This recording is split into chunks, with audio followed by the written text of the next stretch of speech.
পুজোর দিনগুলিতেও ব্যস্ত শিডিউল। রাজনৈতিক ঘেরাটোপের বাইরে এক অন্য দায়িত্ব। তার জেরেই ষষ্ঠী থেকে দশমী জিরিয়ে নেওয়ার ফুরসত নেই পরিবহন মন্ত্রী মদন মিত্রর। এমনিতেই তিনি শহরের একাধিক পুজোর সঙ্গে অঙ্গাঙ্গিকভাবে জড়িত। তবে এবার তিনি ফিরে গিয়েছেন শিকড়ের টানে। চৌরঙ্গীর পুরনো অফিসে শুরু করলেন আগমনীর আরাধনা। মূর্তিটা তুলে এটা রামকৃষ্ণ মিশনের কোথাও দেওয়া হোক বা কিছু, তুলতে গিয়ে দেখা গেল আর তোলাই যাচ্ছে না। মানে লাস্টে চাঙড় দিয়ে কংক্রিটের মতো ভাঙার চেষ্টা হয়েছিল। তখন মহারাজরা বললেন মা যেতে চাইছেন না, রানী রাসমণির বাড়িতে মা থাকতে চাইছেন।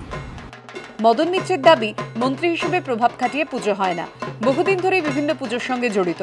সবাই ভালোবেসে চাঁদা দিয়ে যান। মিলিত উদ্যোগে আনন্দমুখর হয়ে ওঠে আগমনীর আগমনে। কর্তা হওয়ার কোনো অ্যাডভান্টেজ আমরা নিই না।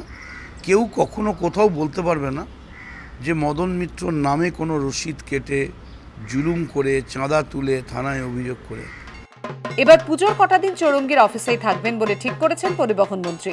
তবে মন্ত্রী হওয়ার পর পরিসর আরো বেড়েছে, তাই মাঝে মাঝে বেরিয়ে পড়তে হয় মণ্ডপে মণ্ডপে। আর তারই মাঝে নতুন করে ঝালিয়ে নেওয়া যায় জনসংযোগ।